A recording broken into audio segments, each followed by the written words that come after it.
7th and 8th grade projects. 7th grade World Arts is working on the deliverables for the project World Arts Excellent Adventure. Each group will complete one deliverable that supports their group's main inference on how their chosen historical figure would respond to a current world issue or event. 7th graders are working on a brand new unit called Math and Art and are also working on a modified version of Spooky Science. Students will do simple chemical reaction demonstrations at home. 8th grade Science has just finished their Bridges project, and the bridge that held the most weight was Mira Keogh's bridge, which held an impressive 62.5 pounds. Great job, Mira! They are now starting to design cars, which will be made from recycling and craft supplies.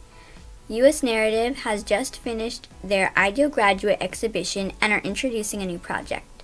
In math, students are working on a new problem called hybrid hankering. Lighthouse projects.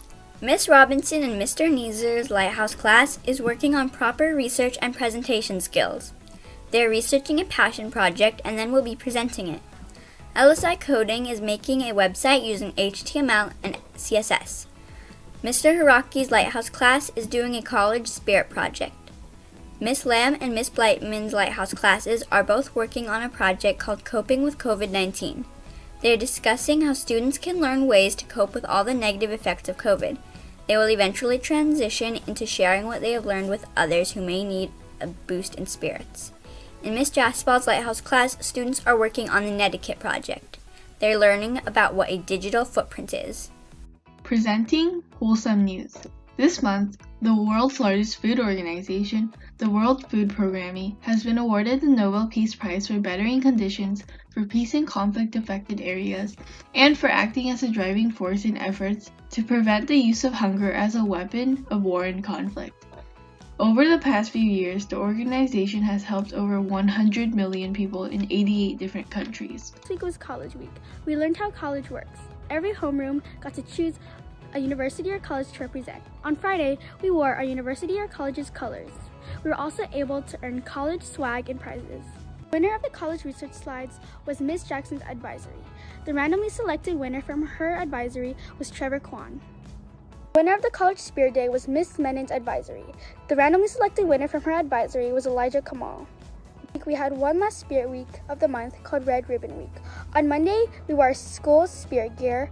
Tuesday, we read red, white, and blue. Wednesday, we got to wear our pajamas to online school. Thursday, we had to pose with something red. And on Friday, we either wore a costume or something Halloween themed. The rally on Wednesday, October 7th was a big hit.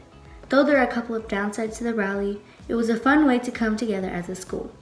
The rally was very enjoyable. There are many games played, such as Guess Who. There was a big game of Kahoot, and the lucky winner would get a prize. There was also a video for the talent show.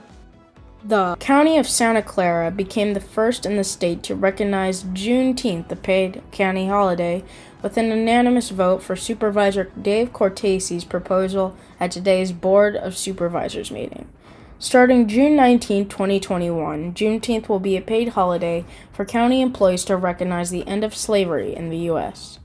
30 months and 19 days after President Lincoln's famous speech on January 1, 1863, it wasn't until June 16, 1865 that the Union soldiers led by Major General Gordon Granger landed at Galveston, Texas, with news that the war had ended and that the enslaved were now free.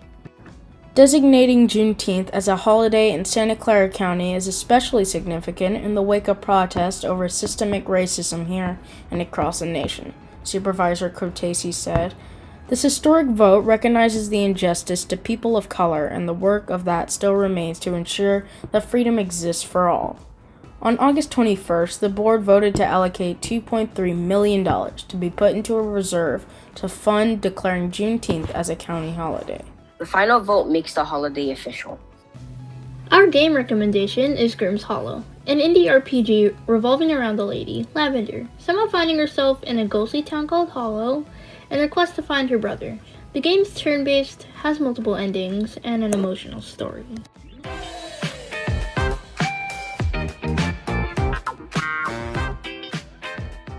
I'm On Sunday, October 11th, the Lakers won the 2019-2020 NBA Finals, defeating the Miami Heat. LeBron led the game with 41 points, 14 rebounds, and 10 assists.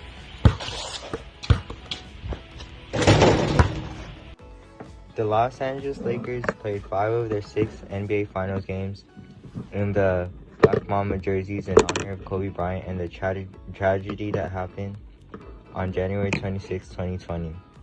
On October 18th, the Los Angeles Dodgers won against the Atlanta Braves 4-3 in intensifying Game 7 of the National League Championship Series.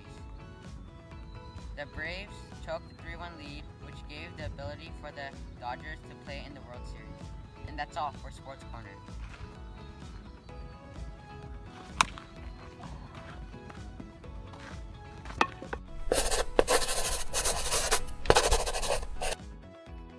Welcome back to Fun Facts. Today we have a bunch of facts about Halloween since Halloween is approaching soon. Did you know that? Some of the most common costumes that people dress up as are witches, vampires, and pirates. The most common candies that are given away during Halloween are Skittles, candy corns, and Reese's Pieces. 69% of America actually celebrates Halloween by giving out candy. You used to have to dance for your candy. Potatoes and turnips are the old versions of jack-o'-lanterns. That's all we have for today. Bye! This is your Lighthouse News weather report for Friday, October 30th. Breezy winds, along with very low humidity, has prompted red flag warnings to be placed in affected parts of the Bay Area in risk for potential fires. Along with this, temperatures should warm up for this weekend and early next week after places in the Bay Area experienced lows in the 40s earlier this week. Very low humidity and strong winds can produce fire conditions and has prompted a red flag warning earlier this week. A red flag warning means that fire conditions are likely to occur and that people should prepare for potential evacuation. Now that we are well into the fall season, temperatures have really cooled down, with some recorded temperatures going as low as into the 40s. Friday is expected to have highs in the mid-70s and lows somewhere in the 40s. Later on, by the weekend and next week, we could expect some highs in the 80s and some lows in the 50s. That's it for this weather report. Stay safe, everyone.